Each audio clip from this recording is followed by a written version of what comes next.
थोड़ा आगे आ जाओ, अगर मेरी आवाज़ साफ सुनाई दे रही है। सुनाई दे रही है ना? बिल्कुल, बस तुम्हें ही आवाज़ आनी चाहिए, और तो खैर।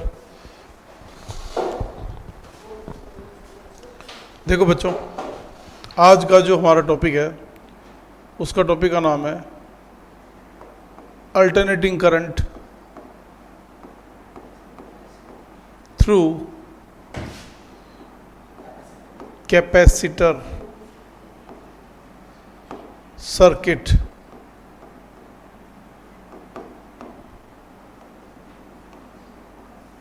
देखो बच्चे, let us suppose we have a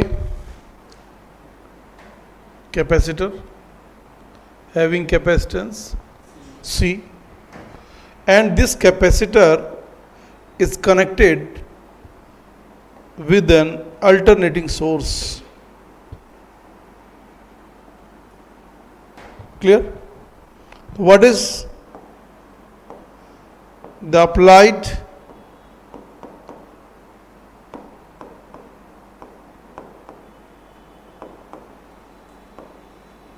instantaneous voltage? जो अप्लाइड क्या है बेटे? V is equal to V naught sine omega t. Clear? हाँ जी, क्लियर है यहाँ तक? अब जब हमने V अप्लाई करा बच्चों, इंस्टेंटेनियस अल्टरनेटिंग वोल्टेज को हमने अप्लाई कर दिया। तो बच्चों, ये कैपेसिटर, ये प्लेट क्या होती है, और बच्चों ये क्या होती है? तो इसके अक्रॉस भी पोटेंशियल डिफरेंस क्रिएट होगा। दैट पोटेंशियल जो V डैश होगा, दैट इज इक्वल टू क्या होगा? Q by C। Am I right? So apply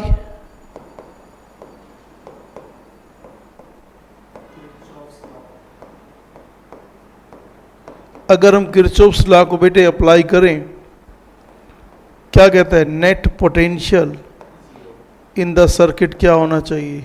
0। M I right? अगर नेट पोटेंशियल 0 है तो जितना आपने अप्लाई किया और जो इसके क्रॉस डेवलप हो रहा है उसका सम क्या होना चाहिए? 0। इसका मतलब V तो आपने अप्लाई किया। अब देखो, अगर किरचॉफ लॉ लगाए तो यहाँ पे क्या आएगा? V minus of V dash that is equal to 0।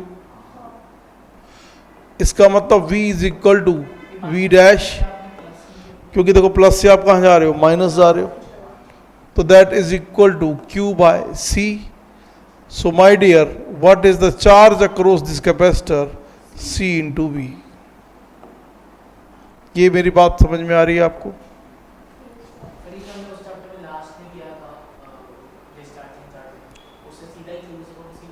बिल्कुल। नाउ अब इस सर्किट में क्या आ जाएगा?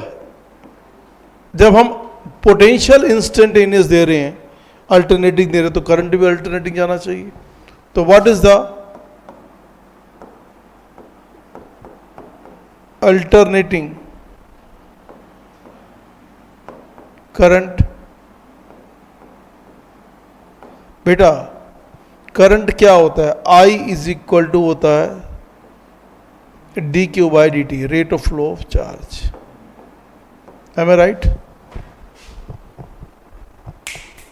कोई डाउट? बेटा Q की वैल्यू कितनी है? तो यहां पुट कर दें I is equal to d by dt of क्या आएगा बेटा? CV। और बच्चों, अगर C को मैं कांस्टेंट है बाहर निकालूं और V की वैल्यू आपको मालूम है, तो यहाँ पे क्या आएगा? I is equal to C d by D T of V naught sine omega t. और बच्चों इसको ऐसे लिख दे C V naught d by D T of sine omega t. अब बेटा जी साइन थीटा का डेरिवेटिव आपने पढ़ा हुआ है, तो बच्चों यहाँ पे क्या आएगा? I is equal to C V naught, sine का डेरिवेटिव कोस ओमेगा टी, और ओमेगा टी का डेरिवेटिव क्या आ गया बेटा? Omega. So can you write here C omega into V naught, and बच्चों कोस थीटा को क्या मैं लिख सकता हूं sine 90 plus theta. Cos theta को हम साइन 90 प्लस थीटा लिख सकते हैं, लिख सकते हैं। अब एक छोटी सी बात आप समझो, अगर मेरे को a मल्टीप्लाइड बाय b को मैं क्या a divide by 1 by b लिख सकता हूं। सो अगर मैं ये लिख सकता हूं 90 लो जो प्लस लो की बात ही है। सो आई की वैल्यू बेटा यहां पे क्या लिखा हुआ था सी ओमेगा इंटू वी नॉट, ठीक है ना बच्चे। ये हमारा क्या है ए, ये क्या है बेटा B. Can you write here, अगर मैं इसको ऐसे लिख दूं B divide by 1 by A, तो बात तो वही बनेगी। तो यहां पे क्या लिख दिया मैंने V naught divide by 1 by C omega into sine 90 plus theta. And बच्चों can you write here I naught is equal to V naught by 1 by C omega. So what is the value of I? I is equal to I naught sine 90 plus omega t. तो बच्चों हमने क्या इसमें important चीज देखी, जो current चल रहा है किसके अंदर, कैपेसिटर सर्किट के अंदर, वो है I naught sine 90 plus omega t. क्या है बच्चे 90 प्लस, ये क्या है 90 प्लस ओमेगा टी। और जो पोटेंशियल हमने अप्लाई किया था वो कितना था V naught sine omega t. अब आप ध्यान से देखो, ये है ओमेगा टी और ये मेरे बच्चों 90 प्लस ओमेगा टी। तो अगर आप दोनों की इक्वेशन को ध्यान से देखो, ये अंदर वाले पार्ट को हम क्या बोलते हैं बच्चों, फेस। क्या बोलते हैं बेटा, ये भी फेस और ये भी फेस। तो ध्यान से देखो, कैपेसिटर वाला फेस 90 प्लस चल रहा है, किससे 90 प्लस चल रहा है, पोटेंशियल वाले फेस से। Am I right? It means I leads, किसको लीड कर रहा है बेटा, V को। कितना लीड कर रहा है, बाय 90 डिग्री कह दो, या इसको पाई बाई 2 कह दो, और इसको ऐसे फॉर्म में भी कह सकते हो V लैग्स I बाय क्या, पाई बाई 2। इसका मतलब V और I में क्या है, फेज डिफरेंस है। हाँ, तो इसलिए इस प्लस रखा है। अब इसको फेजर डायग्राम में देखें तो कैसे दिखाएंगे। देखो बच्चों, हमने पहले सबसे पहले क्या दिखाना है, V वाला पार्ट जो हमें मालूम है। तो बच्चों ये आपका क्या है, V की वैल्यू, this is V naught, and again this angle is omega t, and my dear this value is V naught. Got it? अब बेटा हाँ बोलो, ये तो इसी का ही कर्व हुआ ना, साइन कर्व हुआ, बिकॉज V की वैल्यू क्या है, V naught sine omega T, है ना बेटे। अब I को भी दिखाना है इसी कर्व में, तो एक काम करते हैं।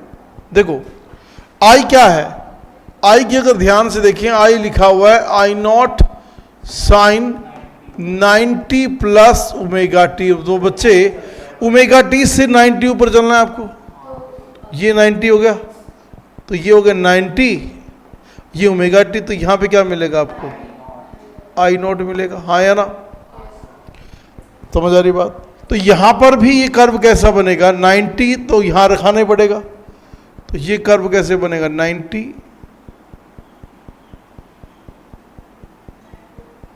मतलब जब ये 0 पे है तब ये 90 आगे चल रहा है ना बेटा। ये हो फेजर डायग्राम, क्लियर हो गया। अब बच्चों हमने एक इंपॉर्टेंट पॉइंट को समझा, एक्सी को क्या लिखा आपने 1 बाय सी ओमेगा। ये है क्या 1 बाय सी ओमेगा, बेसिकली ये क्या है, ये है कैपेसिटिव क्या रिएक्टेंस। क्या है कैपेसिटिव, या हिंदी में बोला जाए कैपेसिटर का रेजिस्टेंस। बिल्कुल, जैसे इंडक्टर के अंदर इंडक्टिव रिएक्टेंस था एक्सएल, यहां पे क्या है एक्ससी। अब एक बात सुनो बेटा, आपके माइंड में डाउट आ सकता है कि सर ये रेजिस्टेंस है कि नहीं। फिर वो डाउट तो डाउट है बेटा, क्या इसकी यूनिट भी ओम होनी चाहिए? तो बेटा अगर आप ध्यान से देखो एक्ससी, बेटा सी इज इक्वल टू क्या होता है, यहां पे देखिएगा बेटा, सी इज इक्वल टू होता है क्यू बाय वी, तो वी को मैं ऊपर ले गया, मल्टीप्लाइड में क्या है बेटा ओमेगा वी। ओमेगा क्या होता है Q pi by T into में 2 पाई। अच्छा इसको ऐसे लिख सकता हूं वी अपॉन आई, और वी अपॉन आई क्या होता है आर, मतलब इसकी यूनिट भी क्या होगी बच्चों ओम ही होगी। तो ये भी एक तरह का रेजिस्टेंस ही है। क्या ये बात क्लियर हो रही है? हाँ जी, ये बात क्लियर हो रही है, कुछ कुछ हो रहा है। ओके क्लियर यहां तक? अब एक पॉइंट इंपॉर्टेंट समझते हैं बेटा, X C is equal to बेटा है क्या 1 बाय सी ओमेगा। अब इसके ग्राफ कैसे आ सकता है? इसमें पहला क्वेश्चन ये बन जाता है बच्चों X C is inversely proportional to C. दूसरा ये भी कह सकते हो बेटा X C is inversely proportional to omega. और थर्ड ये भी कह सकते हो बच्चों X C is directly proportional to time. अब इसका ग्राफ प्लॉट करें तो बेटा एक्स सी वर्सेस, अगर सी का ग्राफ देखें तो कैसे बनेगा inversely proportional. Similarly X C versus omega का ग्राफ भी कैसे बनेगा इनवर्सली प्रोपोर्शनल। और बेटा अगर ग्राफ प्लॉट करें किसका एक्स सी वर्सेस टाइम का ग्राफ कैसा बनेगा स्ट्रेट लाइन। Any problem? ये ग्राफ कई बार एग्जाम में आता है बेटा, इस ग्राफ को बनाने के लिए कई बार पूछा गया एग्जामिनेशन में। क्या ये बात क्लियर है आपको? हाँ जी क्लियर है। अनदर इंपॉर्टेंट पार्ट बेटा इन डीसी सर्किट, कौन सा सर्किट बेटा? अगर सर्किट कैसा हो बेटा डीसी हो। अब डीसी सर्किट के अंदर फ्रीक्वेंसी क्या होती है बेटा जीरो होती है, ओमेगा बेटा क्या हो गया जीरो।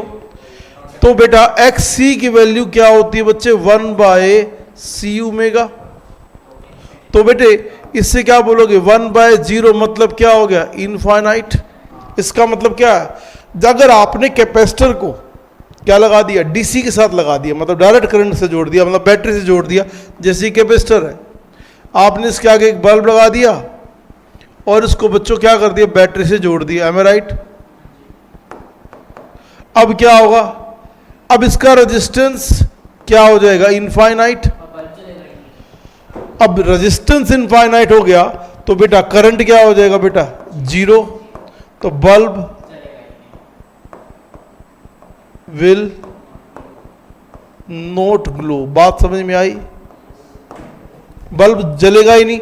अगर आपने कैपेसिटर का क्या लगा दिया बल्ब लगा दिया, बिकॉज अगर हमने बैटरी जोड़ी है मतलब डायरेक्ट करंट लगाया, इसका मतलब क्या है, इसका मतलब साफ है कि उसका रेजिस्टेंस क्या हो जाएगा इनफाइनाइट हो जाएगा। और रेजिस्टेंस इनफाइनाइट हो गया तो करंट क्या हो जाएगा बेटा जीरो हो जाएगा, मतलब शून्य हो जाएगा। क्या ये भेजे में बात गई आपके? कई बार क्वेश्चन आता है why capacitor block DC, why capacitor block DC and allow AC. क्योंकि जब डीसी को ब्लॉक कैसे करेगा, डीसी का रेजिस्टेंस इनफाइनाइट हो जाएगा। डीसी में क्या होती है omega zero, resistance infinite, resistance infinite current zero, इसलिए कैपेसिटर डीसी को क्या करता है ब्लॉक करता है, एसी को अलाउ करता है। Are you getting my point? अच्छा नेक्स्ट पॉइंट देखो, एक और इंपॉर्टेंट क्वेश्चन क्या आता है। वन इंपॉर्टेंट क्वेश्चन क्या है बेटा, अगर आपने यहाँ पे कैपेसिटर लगा दिया और यहाँ पे बच्चों एक बल्ब लगा दिया, मैं राइट, हेलो हेलो, और यहाँ पे हमने क्या लगा दिया एसी सोर्स कनेक्ट कर दिया, ठीक है बेटे, ठीक है। तो क्वेश्चन नंबर 1 क्या इससे अराइज होता है कि बेटा इफ ओमेगा इंक्रीजेस, अगर हमने एसी की फ्रीक्वेंसी क्या कर दी बेटा बढ़ा दी, क्या कर दी बेटा, then what will be effect on the brightness क्या बेटा? ब्राइटनेस ऑफ बल्ब, बल्ब की ब्राइटनेस पे क्या फर्क पड़ने वाला है? अब देखो बेटा, एक बात को आराम से समझें, अगर कि अगर आपने ओमेगा को बढ़ाया, ठीक है बच्चों, वी नो दैट एक्सी की वैल्यू क्या है बेटा जी? एक्सी की वैल्यू क्या है? एक्सी है 1/c ओमेगा, है ना? अगर बेटा ओमेगा को बढ़ाओगे तो एक्सी की वैल्यू क्या होनी चाहिए? कम होनी चाहिए कि नहीं होनी चाहिए? एक्सी क्या है? इस कैपेसिटर का रेजिस्टेंस, इसका मतलब एक्सी क्या है? You can say resistance, register of capacitor. Now X C decreases, then current क्या होगा? ज्यादा होगा. करंट ज्यादा जाएगा तो ब्राइटनेस ऑफ बल्ब क्या होगा? Will increases. समझ में आ रही बात? Clear clear clear clear. अब इसका एक और उल्टा पूछ ले, अगर ओमेगा डिक्रीज कर दे तो बच्चे क्या होगा? एक्सी बढ़ जाएगा, एक्सी बढ़ेगा, करंट कम हो जाएगा, तो ब्राइटनेस विल बी डिक्रीजेस. हाँ या ना? नहीं समझ आई, मैंने उर्दू बीच में लिख दी, ये मेरी उर्दू